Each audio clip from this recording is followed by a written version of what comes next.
ప్రియమైన సీతకి ఇలా సంబోధించడం సరైందే కదా. ఎందుకంటే నేను నీకు ప్రియమైన వాణ్ణి కాకపోవచ్చు, కానీ ఎప్పటికీ నువ్వు నాకు ప్రియాతి ప్రియమైన దానివే. నేను పుట్టిన కొన్ని కోట్ల కోట్ల క్షణాలకు నీ దర్శనమైంది. తరువాత ఏ క్షణంలో నీ మాయలో పడిపోయానో నాకే తెలియదు. నాకు తెలిసిందల్లా ప్రతి క్షణం నిన్ను చూస్తుండిపోవడం, కుదిరితే నీ మాటలు వినడం, వీలైతే అలాగే ఉండిపోవాలనుకోవడం. ఎప్పుడు చిరునవ్వులొలికే అమాయకమైన నిన్ను చూసే కొద్దీ చూడాలనిపిస్తుంది. చురుకైన కళ్ళు, చిలుక ముక్కు, నిత్యం చిరునవ్వుతో విచ్చుకునే అదరాలు, హృదయాన్ని నేరుగా తాకే నీ మాటలు మళ్ళీ మళ్ళీ చూడాలని, వినాలని, వీలైతే దోసిట్లో పట్టుకుని గుండెల్లో దాచుకోవాలని ఎంత ఆశ నాకు. నిన్ను పలకరించాలని, గుండె గొంతుకల్లో కొట్లాడుతున్న భావాలని నీతో చెప్పుకోవాలని, ఎప్పుడు నీ వెంట నేను ఉండాలని ఎన్ని కలలో. నీ రాకతో నా ప్రపంచం ఊపిరి పోసుకుని, నువ్వొచ్చే ఉదయం కోసం ఎంత నిరీక్షణో. నీ పక్కనే ఉండి నిన్నింతలా నీ కోసం ఆరాటపడుతుంటే నువ్వు నా ఉనికినే గుర్తించవు. కనీసం కన్నెత్తినైనా చూడనైనా చూడవు. పోనీ నీతో కలిసి చదువుకునేవాడిని అన్న భావనతోనైనా పన్నెత్తి పలకరించవు. నేను నీ నుంచి ఎక్కువేం కోరుకోలేదు. చాలు, నువ్వెవరు అని నన్ను అడగలేదు. ఏదో సంతోషం నా గుండెలను తాకిన క్షణం నువ్వుంటే బాగుండనిపిస్తుంది. నా సంతోషాన్ని నీతో పంచుకోవాలనిపిస్తుంది. ఏదైనా కష్టం వచ్చి కమ్ముకున్నప్పుడు నీతో చెప్పుకొని నీ ఒడిలో సేదతీరాలనిపిస్తుంది.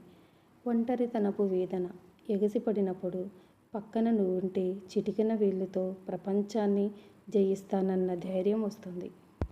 ఎప్పుడూ నిశ్శబ్దం తిరుగాడే మా ఇంట్లో నువ్వు సందడి చేస్తే గలగల మాటలతో ఇంట్లో అణువణువు నిండిపోవాలనుకుంటున్నాను. ఎలాగైనా నాతో నువ్వుంటే చాలనుకున్నాను. 5 ఏళ్లుగా కలిసి చదువుకున్నా ఈ రోజు నీతో మాట్లాడే ధైర్యం చెయ్యలేదు. నేను నా చేతులతో నిన్ను ఆకట్టుకోవాలనే చూశాను. ప్రతిదీ నీకోసమే చేశాను. నీ ప్రేమ సాగరంలో నేను ఓ నీటి బిందువులా అయినా ఉండాలనుకున్నాను. కానీ నువ్వు నన్ను కన్నీటి బిందువులా మార్చేశావు. నా కలలన్నీ, ఆశలన్నీ, అత్యాశలని చెప్పకనే చెప్పి వెళ్ళిపోయావు. అప్పటి నుంచి నీకోసం నిన్ను తెలిసిన వారి కల్లా అడిగాను. నిన్ను చూసిన కంటిని అడిగాను. నువ్వు శ్వాసిస్తే పులకరించిన గాలిని, నీ అడుగులకు మడుగులు ఒత్తిన దారిని అడిగి చూశాను. ఎవ్వరూ చెప్పలేకపోయారు. మన నేస్తాలతో నువ్వు ఎవరితోనూ సన్నిహితంగా లేకపోవడం వల్ల చాలా కష్టపడి మరీ నీ చిరునామా సంపాదించాను. ఓ జ్ఞాపకంగా మనసు పొరల్లో నిత్యం గుచ్చుకునే ముల్లులాగా మిగిలిపోకూడదనేదే నా తపన.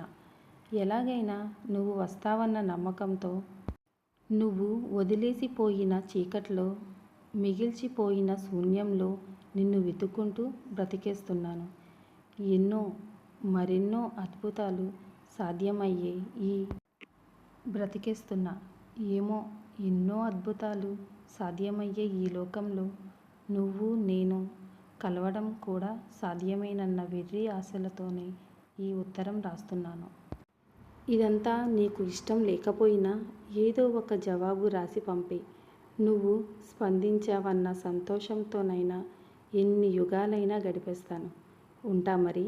ఎప్పటికైనా నీ అవుతానో కానో ఆ దేవుడికే తెలియాలి. మా కథలు మీకు నచ్చితే లైక్ చేయండి, సబ్స్క్రైబ్ చేయండి. ధన్యవాదాలు.